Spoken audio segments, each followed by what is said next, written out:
Hello, and welcome back to Leadership in Real Life. Today, my guest is Andrea Liebross, who is the founder of the Andrea Liebross Coaching, and she works with highly driven women entrepreneurs who are ready to grow and scale with intention, but without the burnout. She's also the author of She Thinks Big, and she's the host of the podcast, She Thinks Big, as well. Andrea, thank you so much for joining me today. Thanks for having me, Erika. I'm glad to have you.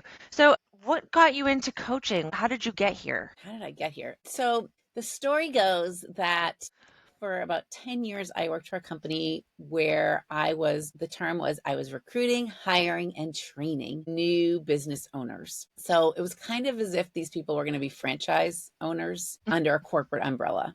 Legally on paper, that's not what they were, but let's just go with that analogy because it's easy. And I was one of those people originally. And then I switched into this more corporate role and I stayed there for a long time. And when I finally left, I quit actually because the joke became if I had one more great idea that never came into fruition, I was going to quit, so they would say, this is great. And then it would never happen. So I left eventually, but I assessed at that point, why did I stay? And I realized that the part of that job that I really did love was what they were calling training. However, what was really happening is that it was coaching. It was coaching people through what I would now call the messy middle of business growth. And this is the place where you're thinking, this isn't very fun anymore. I don't think what got me here is going to get me to that next level. Is this going to take more of my time and energy and resources? Oh yeah. And by the way, I'm feeling a little guilty that I'm not spending enough time with my family or not being the person I was before I got into this venture. And I really loved kind of helping them through that place. So when I, had that realization, at that point I had hired my first coach and she did help me get to this place. She said, I think you should just start your own business coaching. And I had a lot of resistance to that because I had already started businesses before. It felt exhausting. And I thought, wouldn't it be so much easier just to go work for someone like 9 to 5 and turn it off at the end of the day and not have to do anything else? And well, yeah, maybe it might be easier because I said, all right, I'm going to just test this coaching thing out. I'm going to go work for someone else under her coaching umbrella, and I'm going to see how it goes. And I'm going to give myself 3 months.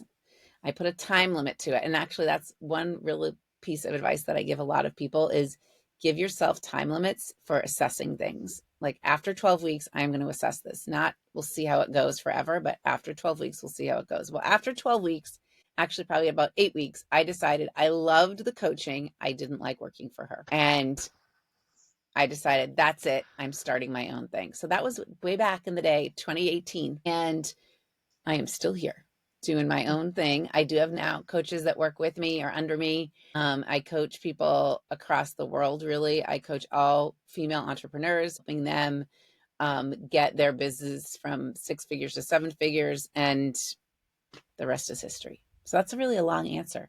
I think a lot of people can relate to that.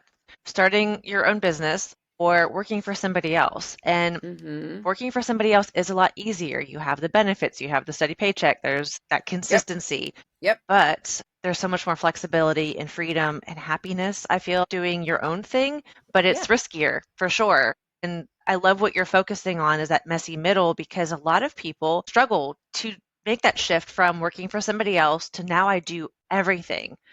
Or I'm managing people who are doing those things for me. And there's a lot that you have to learn and know and do and pick up as you go that it's not really just written out on a list for you of here are the things I need to get done. You figure it out as you go. And there's a lot of ups and downs with that. 100%. A lot of ups and downs. Yes. What's the biggest challenge if you look at all of your coaching clients and said, this is probably the one biggest thing that I have to help them with or help them to focus on to be successful? The one biggest thing is helping them think in a way that's going to support what they ultimately want. So yeah, I think, I say success is 80% mindset, 20% systems, and staying in a thought process or in a mindset that is going to support what you really want is hard. Because there's something called a motivational triad. This is like neuroscience. And our brain really focuses on 3 things. We want things to be easy.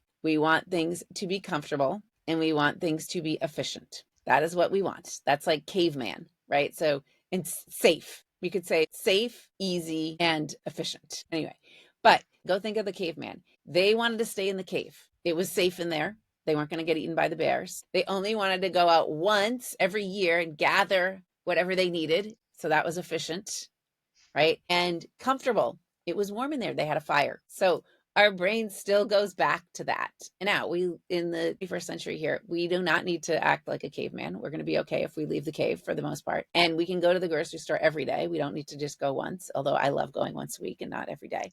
But the hardest thing is to stay in that place, because being an entrepreneur, growing a business is not easy. It is not comfortable, and it surely isn't safe. There's so much risk involved. And so helping my clients stay in that place where they're okay with things being a little risky, uncomfortable, and challenging, that's never going to go away, because that's just our human nature. So you could say I'm guaranteed a job forever, because there's no cure to this. Right. So that's the hardest part. I understand that. I can definitely relate to that. None of this is safe or comfortable. I have stretched my comfort zone so many times in the past year. I'm still relatively new to being an entrepreneur. It's been under a year, and it is so far off from what I was used to. Like you said, you go in, you do your 9 to 5, and then you can relatively clock out at the end of the day and be done. And this is something that takes up my brain almost 24/7. It's so networking. What do you think? So in your year, what's been the hardest thing for you? That's a great question. Honestly, for me, the sales side of just having to go out, that's uncomfortable for me, because I came from a support background and managing a team that did support. So having to be the face of my business and going out there and networking, all of that has been really challenging, because it's not something that you just do once. You have to do it over and over and over and over again. And if you're somebody who is not very comfortable being seen or being the center of attention, that's a huge mindset shift that you have to make to be able to put yourself out there. And the risk of someone saying, no, this is stupid, or not interested, or thanks, but no thanks, maybe later, that has been a challenge of just the resiliency of getting up and trying again every single day to get out there and make a name. So do you think, so if you think about the sales process, is it the actual ask? Is it waiting for the answer? Is it trying to share what your value is? What do you think the hardest, if we dig deeper into like the sales process? What do you think? For me, it's been trying to find a way to get others to realize that they need it. Because when I tell people what I do, they're like, that's really needed. That's an underserved market. Oh my gosh, I know people who could use that. But when it comes to, here's the service I offer, it's never, I could benefit from that. It's, I know somebody else who could benefit from that. I do leadership consultancy. And so for them, it's so working with individuals or working with organizations who are comfortable with status quo. What we're doing is good enough. And yeah, it's good enough, but it could be better. It could be a lot better. So just trying to find a way to pitch it where people hear it and think, that's me. That's where I'm at. That's what I could do. And that part has been a little challenging, of just trying to find the right way to get in for each individual or each group that I'm working with or trying to work with. Okay. So what's interesting is that, I would say I'm a subject matter expert on big thinking. Okay. So when we think about what is big thinking, it was big thinking for you last year or whenever it was to be like, I'm out, I'm doing my own thing, right? That was big thinking. And there's 5 tenets of big thinking, and I use the word trust as an acronym. The first T in trust stands for thought options. So what I mean by thought options are when you say to someone, hey, this is what I do, there's an option for them to think, oh, that's what someone else needs. But there's also an option for them to think, that's what I might be able to benefit from, right? Or if you think about the sales process, you can think this is super challenging, or you could think this is kind of fun. I get to talk about this every day. Or like you've got options. Every situation we have thought options around, and all big thinkers recognize that. Like when you started your business, you could have said, no, I'm not starting a business. It's going to be way easier to go back and work a 9 to 5. But you chose the option, no, I want to do this myself, right? The R in trust, which is what made me think about what you just said. The R in trust stands for real problem. And all big thinkers recognize that the only problem really 95% of the time, 99% of the time in any given situation is that the problem is just that we don't want to experience a negative feeling. We Yes. don't want to experience defeat. We don't want to experience guilt. We don't want to experience overwhelm. We don't want to experience uncomfortable. And I think what the sales process does actually is it brings up a ton of feelings that we don't want. Right. So that's something that when you go back to the question of what's the most challenging thing that you deal with your clients or hear them talk about over and over again, it's really they're talking about things in situations as if they're problematic when really the only problem is that they don't want to experience the feeling associated with it. So is it a problem that someone said no? Not Oh, really. Like, I mean, maybe it's not for them. Is it a problem that someone is saying, oh, this isn't for me, it's for someone else? Not really, but it feels problematic to you because you're disappointed in that they're not seeing it for themselves, or frustrated, or like, hey, people, don't you realize you could use this too, right? So there's that whole feeling aspect. And I think 99% of the time, the most challenging parts of my work are digging deeper and helping people realize that they just don't want that feeling. And we can change it because you have thought options. I like So that. there's good news in that. Like, the good news is, like, you don't have to feel that way. What do you want to feel? Let's figure out how to feel that. So I kind of went off on a tangent, but that's, yeah. No, but it's good because it just kind of gave a sample of what it's like to work with you. What will this process look like if I decide to hire you as my coach? Yeah. And that's asking those questions, and it's digging in on what's uncomfortable, because you have to do like, okay, Yep. but why? Okay, but why that? And to get to the root of it, which is I don't want to fail. I don't want to look stupid. And a Yeah. lot of it Right. comes to I don't want other people to think poorly of me. And when you think about it, though, after you're done emailing or reaching out, they're not thinking about you anymore after that at all. They don't think negatively. They're just like, No. no, thank you. And then they move on. And you're the one that's dwelling on it and like, oh, did I send that email correctly? Did I write the right thing? Let it go. Let it go and move on. And like you said, make it fun. How can I do this? Okay, that didn't work so well. What can I do differently next time? And Right. it's like a Right. puzzle. Yes. I mean, like, so helping my clients think about what's the different approach we could use, right?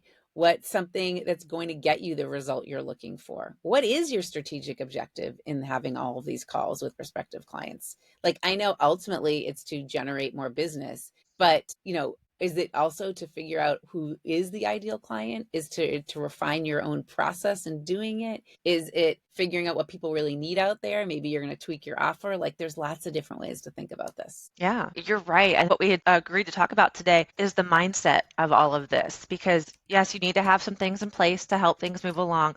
But ultimately, the majority of, especially entrepreneurship, is mindset because of the ups and downs. And if you are somebody who gives in really quickly or comes to that defeat of, okay, I'm embarrassed, that didn't go well, I can't do this anymore, it's not going to work out, because you do have to have that kind of resilient mindset of what can I do differently? How do I do this again tomorrow? How do I continue to push forward when everything in me, my natural state, is saying, this is not safe, stop doing it? How do I keep Yes. moving forward past that? Right. Right. And I think that's where then you have to go back to what was your vision for whatever is out there? Like, is your vision to have a business that's going to allow you more freedom? Is it your vision is to lead from afar and not have to be in the weeds every day? Right? What is the vision? Like, what do you want this thing to look like? Mm-hmm. And then are you taking steps or are you taking actions that align with that vision? So, one of the things I do with all my clients right off the bat is we do what I call an activator or a vision into action intensive, where I help them figure out what the actions need to be to make that vision a reality or to move from impossible to possible to inevitable. Because if you look at what you're doing every day, if you look at your, I'll call it to-do list, how many things on that to-do list that's probably sitting right next to you, how many things on that to-do list will lead you to making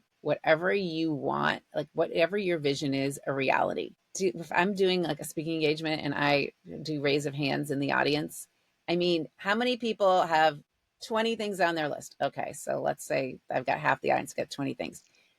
How many people have 15 to 20 of the things on their list 100% linking to what they want their reality to be?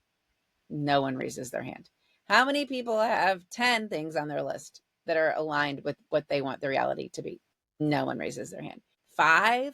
So basically, if you look at it like going to Target and responding to the email and figuring out your logo and scheduling the meeting, like those things really moving you in the right direction? A lot of times the answer is no. So you've really got to get into the habit of looking what's in front of you and saying, is this helping my cause? Or this is just something I think I need to do or should do or is easy to do, right? It's also sometimes what I call like we're doing the passive actions. We're not doing the massive actions. We're doing the things like all the setup behind the scenes, but actually having the conversation, nope, we're not doing it. So that's a great check too for your listeners. Like, what are you doing? Are those actions aligned with your vision? I don't That's know. So, awesome. like, Erika, what's on your to-do list today? I mean, we're recording this podcast, right? Yeah, But right. it's like, what else is on there?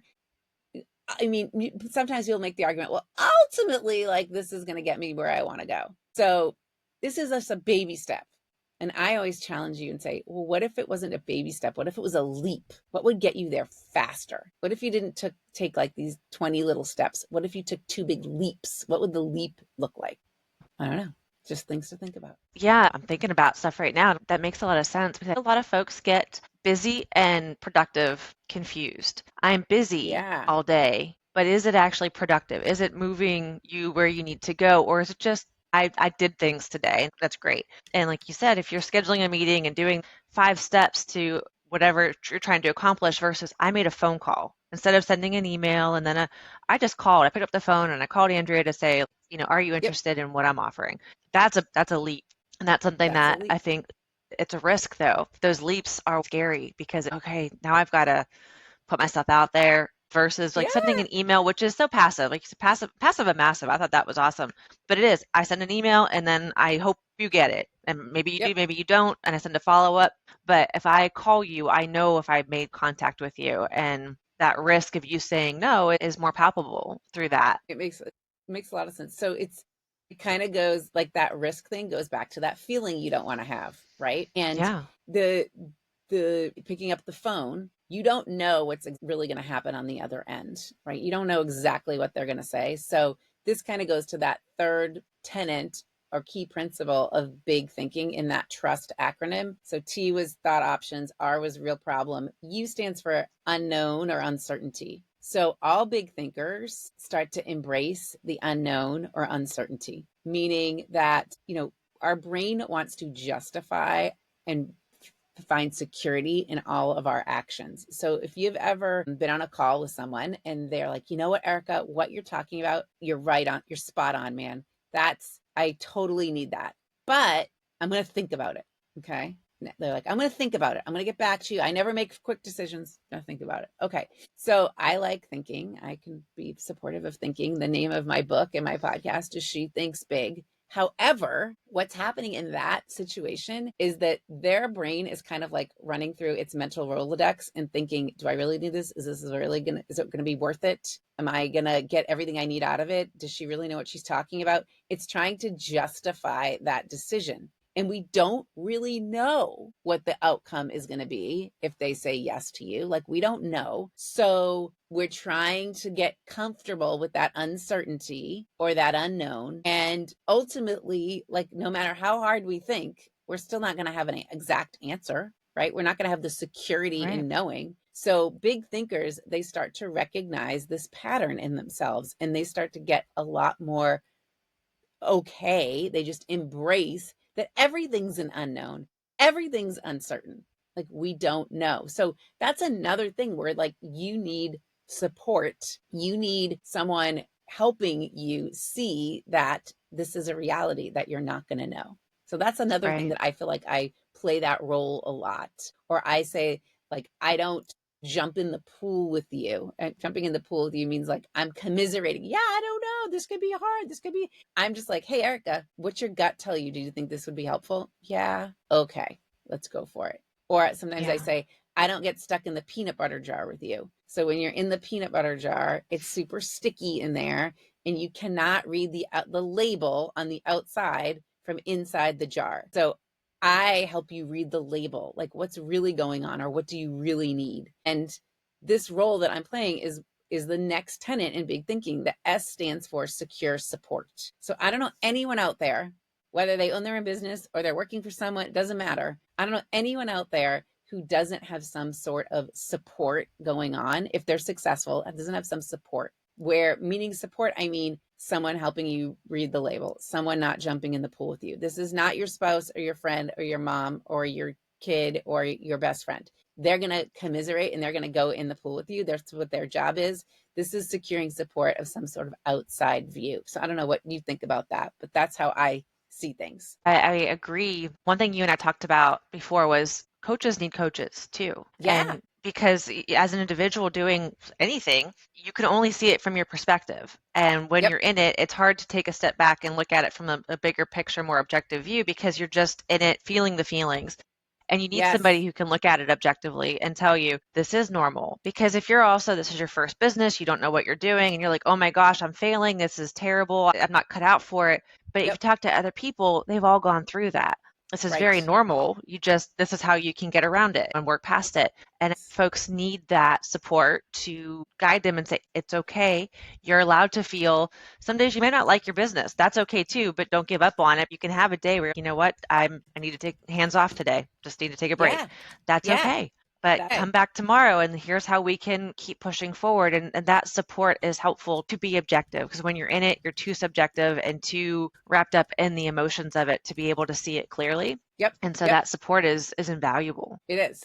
It's super valuable. Super valuable. And I will give my wife some kudos. She never jumps in the pool with me. She is somebody who is going to tell me very clearly, you're being ridiculous. Like, what about this? Or how about this? And, if I'm having a day where I don't know if I can do that. And she's like, that's absurd. Of course you can do that. So I will give her some credit there that she will hold up that mirror and let me know where I'm fooling Kudos. myself. So yeah, I give her Kudos. a lot of kudos for that. She's very, very honest. Yeah. So the last T in trust, I don't want to forget to leave, I don't want to leave anything hanging. That last T in trust stands for take action. So that's really where that difference is between passive action and massive action. So I find a lot of prospective clients come to me and they'll say, I don't know, Andrea, I don't know what's my problem is. I've been doing all the things. I've been working so hard, but things, I'm just not getting enough yeses. Or I'm frustrated that I'm trying to manage these people and they're not doing what I said, right? So what I like to say is let's assess the actions. What have you been doing? And 9 times out of 10, what I find is that they have been doing things, but it's what I would call passive action. Okay. So passive action is reading the book, listening to the podcast. And I like both of those. I have both of those, but that's passive action. Googling, ChatGPTing, gathering all the info from all the 62 sources, passive action. Massive action is really putting yourself out there. It's doing probably something you have resistance to, something that feels hard, right? Brushing your teeth is passive action. It's something you probably should be able to do without much effort. Going to the dentist because you feel like you've got a cavity, that's massive action. Making a list of the 10 people you should contact, kind of passive action. Actually contacting them, massive action. So you have to kind of assess, like, are you stuck in this passive action thing or are you doing massive action? And big thinkers out there, they're doing the massive action. I love all of that. And I have done a lot of passive action because of things that are massive, I do have resistance to them. And on my good days, I will push through, okay, I'm going to do this thing. And I do it. And I feel really great when I'm done because it's really a mindset, it's a limit that you have for yourself. There's nobody else that's blocking you from doing it. Right. It's just you. And when you say, you know what, F it, I'm just going to go ahead and do it. And you're like, that wasn't as bad as I thought it was. And most things are not as bad as we anticipate them to be. We make them a lot bigger in our heads than they actually are in real life. Exactly. Yeah. And I think there has to be some belief in here too. I'm going to throw this in here.